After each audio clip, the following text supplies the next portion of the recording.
Good morning everyone. Welcome to my channel. In the last video, which is related to electric power transmission, we have seen how to find the internal inductance of a conductor, and we have determined it as half into 10 power minus 7 Henry per meter, which is the inductance per unit length. And also we got the internal flux linkage as I by 2 into 10 power minus 7 Weber turn per meter. I request all of you who are seeing this video, please go through the previous video which I have made so that you will find some link between these two. Otherwise, you cannot understand it clearly. Now, as we have determined the internal inductance in the previous video, in this video we will understand how to find the external flux linkages of an isolated conductor, and in addition to that, how to find the external inductance.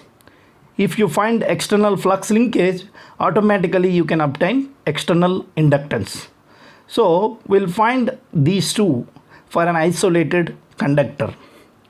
Let us consider a cylindrical conductor which has circular cross section shown in this figure, and this is the center of this current carrying conductor, and I want to find the external flux linkages between two different points. From the center of this conductor, I am considering one point and another point which is far away from the same center. So let us assume the distance of the first point is d1 and the distance between the center and the second point is d2. Now I need to consider a differential area in between these two extreme points, which are distances d1 and d2. So the width of this differential portion, I am assuming it as dx, and the differential portion is at a radial distance of x units from the center. I am assuming this. So these are the assumptions that I have taken. From the center, one point is at d1 and another point is at d2. I is nothing but the current flowing through the conductor.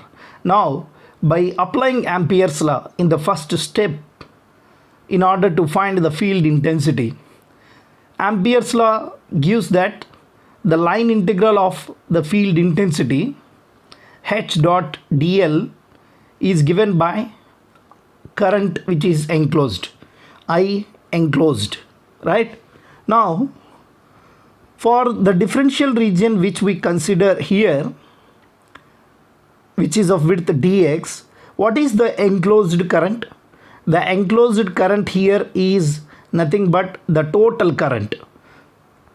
Here the enclosed current is equal to I, which is nothing but I enclosed. Previously, in the previous video, we have seen that the enclosed current is not equal to I, it is less than I, right? Now, as we have understood that the field is in phi direction when the current is in z direction, you will have this vector notations h phi a phi bar dot rho d phi a phi bar is equal to I enclosed, where I enclosed is nothing but the total current flowing through the current carrying conductor, which is I. Now a phi bar dot a phi bar is 1, we know that already, and rho is nothing but the radial distance of the differential element or differential region, and that rho distance is x. I consider the distance, let me write it separately. I consider two extreme points, one is at a distance of d1 and another one is at a distance of d2, and x is in between d1 and d2, right? And h phi is constant for the integration, so I took it out from the integration, as well as x. In place of rho, I have taken x. And integration of d phi within the limits of 0 to 2 pi is equal to I. And now h phi can be written as I by 2 pi x. If you simplify the above expression, you will get this. So the unit of field intensity is ampere per meter, So the field intensity, if we express this in vector form, I can obtain this as h bar is equal to I by 2 pi x a phi bar ampere per meter. So this is the first step where we can find the field intensity using Ampere's law. What is the second step? We need to find the flux density. So I request all of you to go through the previous video before seeing this video, please, because you cannot understand anything if you don't see the previous video, right? So the relation between B and H is given by B is equal to mu naught H. So we got the flux density, which has the units of Tesla, as mu naught I by 2 pi times x a phi bar, because the field is in phi direction. Now d phi, see this phi is nothing but here flux, d phi is nothing but B dot ts. So what we need to find is, we need to find the flux for the region of dx. Now let us draw the diagram again. This is the current carrying conductor. I am considering a differential region, a small shaded portion around this current carrying conductor, because I want to find the flux linkages that are external to the current carrying conductor, right? So now I am considering a differential portion here. This is the differential portion of width dx. See, this is the differential portion of width dx. So when the current carrying conductor is carrying the current in this direction, according to right hand thumb rule, you will get the flux in this direction. So the flux which is produced due to the current must flow through this area, which has the width of dx and the length of 1 meter, right? So in this way we can find the area vector of the portion through which the flux is passing. After substituting this area here, what you will get is mu naught I by 2 pi x, 2 pi times x dot, see this is vector, we have another vector, as it is a small differential region through which the flux is cutting, it can be represented as product of dx dz times a phi bar, right? So now a phi bar dot a phi bar is 1, because the dot product between the same unit vectors is always unity. Now I can finally write it as mu naught I by 2 pi x dx dz. This is the differential amount of flux passing through the area which I have shown just now. Now we need to find the differential amount of flux linkages. How can we find the flux linkage from the flux? If we know the amount of portion that the flux is linking, here the flux linkage is same as the flux. The reason why the two are equated here, because d lambda is flux linkage and d phi is flux. Both are same in the second case, which is the external flux linkage. Why? Because the differential area which I have shown here is enclosing the entire conductor, right? So in the previous video, if you observe, if you have seen the previous video, there the differential area is enclosing only the portion up to the radius x, whereas here the differential portion is enclosing the entire current carrying conductor. Hence I took d lambda same as d phi. This is the fourth step where we got the differential flux linkages. In the fifth step, how can I find the total flux linkage? By taking the integration. As there are two variables, it must be a double integration. And what are the limits of x? X limits are from d1 to d2, because we need to find the flux linkage between the points which are at a distance of d1 and d2. These are the radial distances from the center. In between these 2 points only, we are interested to find the flux linkage. That is the reason why the limits of x are from d1 to d2, and the limits are of z is from 0 to 1. The reason is we are interested to find the flux linkage as well as the inductance per unit length for 1 meter length, right? Now for this integration, mu naught I by 2 pi is constant, so I took it out of the integration. So integration of 1 by x is ln of x, natural logarithm within the limits of d1 to d2, and integration of dz is z within the limits of 0 to 1. The unit of flux linkage is Weber ton per meter. This is the flux linkage per unit length. Now what is the value which we can obtain? Mu naught I by 2 pi is constant, so I am writing as it is. So mu naught I by 2 pi, and by substituting the upper limit and lower limit, you will get ln of d2 minus ln of d1. So I can write it as ln of d2 by d1. Z is 1, so you will get this as lambda. What are these flux linkages? These are external flux linkages. These are external flux linkages. The flux linkages that are outside the current carrying conductor are called external flux linkages. So lambda external. So these are the external flux linkages, not for the entire portion, but they are in between the radial distance d1 and the radial distance d2. Now L external can be determined by using the ratio of lambda external by I. So it is mu naught I by 2 pi I ln of d2 by d1. So the unit of inductance is Henry per meter, as we are determining the inductance per unit length. So I gets cancelled. So finally you will get the external inductance value. In the previous video we have determined the internal inductance. Now in this video we are going to find the external inductance, right? By adding these two inductances you will get the total inductance. Here I have substituted mu naught value, which is 4 pi into 10 power minus 7. By cancelling these two, you will get the finalized value of external inductance in between the points D2 and D1. These are the extreme points. In between these 2 points, I have determined the external inductance. Right? Now, what is this D2? D2 is the point which is far away, which is a distant point, distant or far point, right?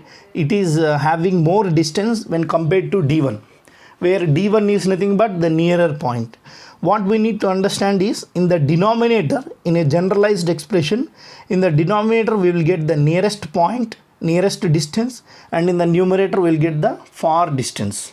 So this is nothing but the external inductance of an isolated conductor. External inductance of isolated conductor, a single conductor which we have determined in between the points D1 and D2.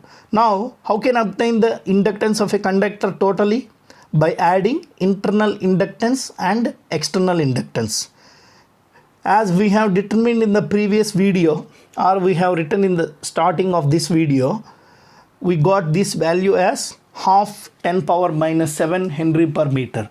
So internal inductance do not depends upon size of the conducting material, right? So half into 10 power minus 7, and external inductance is 2 into 10 power minus 7 ln of d2 by d1. So this is the inductance of a isolated conductor, which is expressed in Henry per meter. But this expression of inductance do not have any practical significance. What we need to understand is, we need to apply this equation of inductance in all the practical applications. But when you consider the conductor as an isolated conductor, we cannot apply this everywhere.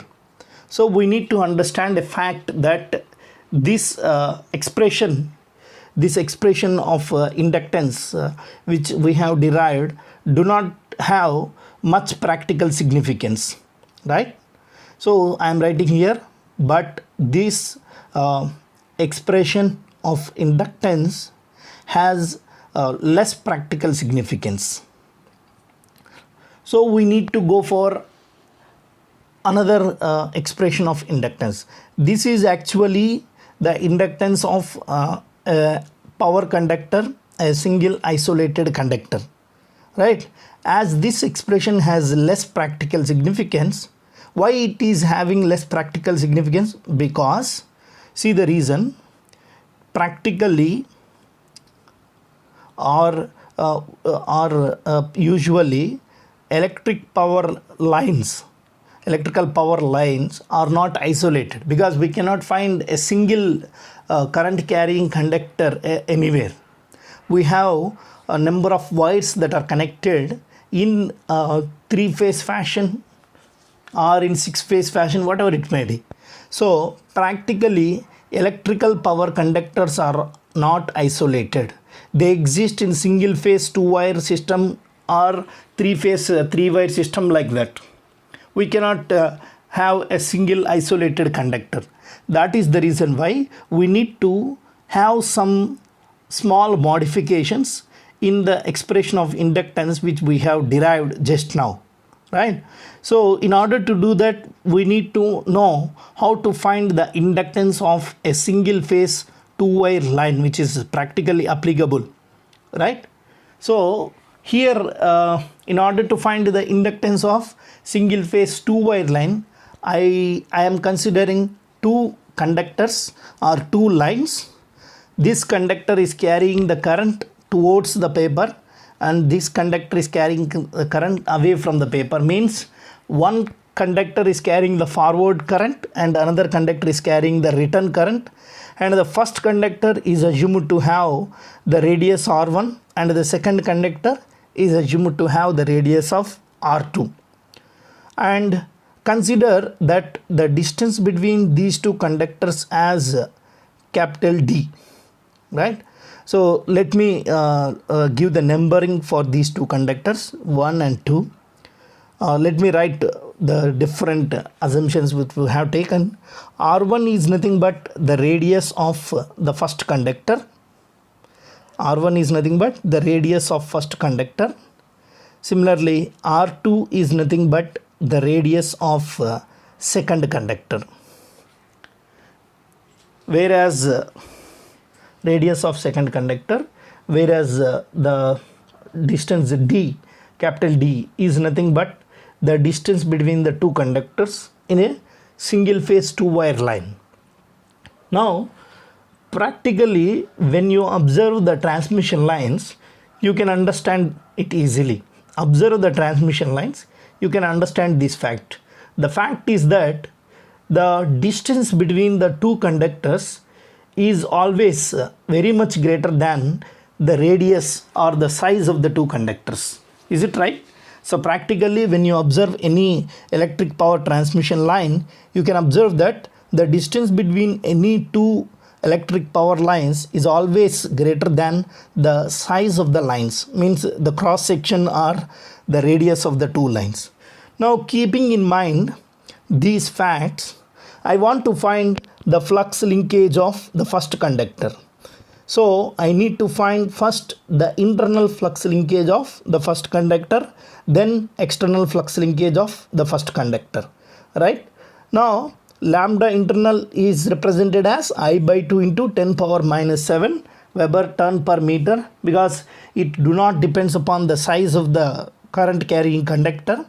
And lambda 1 external, lambda 1 internal, lambda 1 external are nothing but the internal flux linkage as well as the external flux linkages of the first conductor. Now what are the limiting distances of this first conductor? The limiting distance of this first conductor is, see, in order to find the external flux linkage, we considered the distances D2 and D1. So let me write lambda external here, lambda external final form. So it is 2 into 10 power minus 7 times I ln of D2 by D1. And what is D2 here? D2 is a far point, which is far away from the conductor. D1 is a nearer point.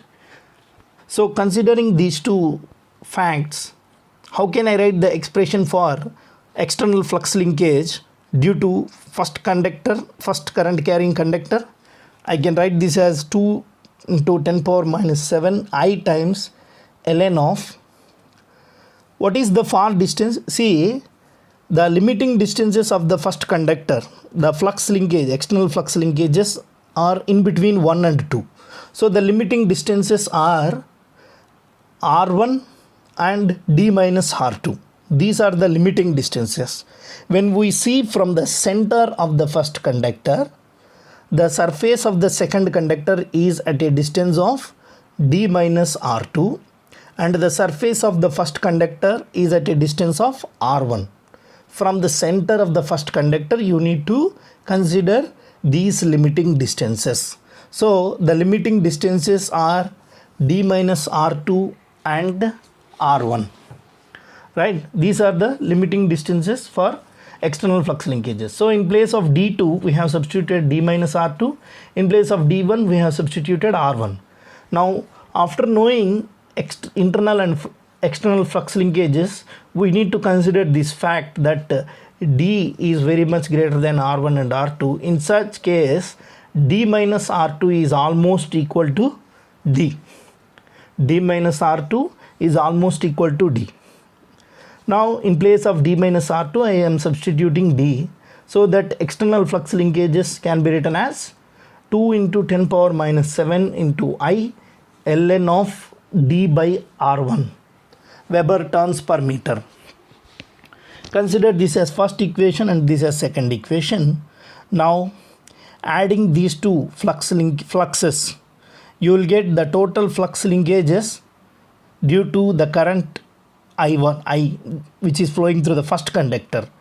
So it is I by 2 times 10 power minus 7 plus 2 into 10 power minus 7 I ln of D by R1. This is the total flux linkage due to the current flowing through the first conductor. And how can I find the inductance of the first conductor? By dividing the flux linkage with the current. By dividing the flux linkage with the current. So L1 is equal to lambda 1 by I, because through the first and through the second the same current is flowing, which is I. When I divide that with I will get half 10 power minus 7 plus 2 into 10 power minus 7 ln of D by R1 Henry per meter. Let me simplify this expression or this equation so that it will be useful for practical calculations. So L1 is equal to 2 times, means I am taking 2 times 10 power minus 7 as common. So for the first term you will get 1 by 4, and in the second term you will get ln of D by R1. This is L1, which is expressed in Henry per meter. Now how can I write 1 by 4? I am writing it as ln of e power 1 by 4, because if you send 1 by 4 to the front of natural logarithm, you will get ln of e base to the e. Again you will get 1. So 1 by 4 can be written as ln of e power 1 by 4. And by using the mathematical relation that ln of a plus ln of b can be written as ln of ab, right? So I can get this as D by R1. I am sending e power 1 by 4 to the denominator for simplicity. Now the value of e power minus 1 by 4 is equal to, the mathematical value is 0.7788. If you do it with the calculator, you can obtain this value, e power minus 1 by 4 value. So I can write this as finally 2 into 10 power minus 7 ln of D by, I am writing this as R1 dash. I am just giving a separate name here, R1 dash, where R1 dash is nothing but the product of 0.7788 times R1, means it is 77.8% of R1. This is not the total radius, right? That is the reason why I gave separate name. So this expression is very important, and it gives us the inductance of a single conductor for due to one current, due to the current flowing through the first conductor. Now I am just writing the same expression. So it is 2 into 10 power minus 7 ln of d by r1 dash Henry per meter. This is the unit, and this gives us the inductance of first conductor, or this gives us the inductance due to the first conductor, whatever it may be. Similarly, how can I find the inductance of the second conductor? So it is 2 into 10 power minus 7. Similarly, we can find the inductance of the second conductor by using the same technique as ln of d by r2 dash, right? It is the radius of the second conductor, r2, right?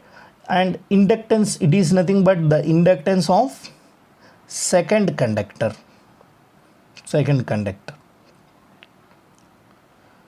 Now, how can I find the total inductance?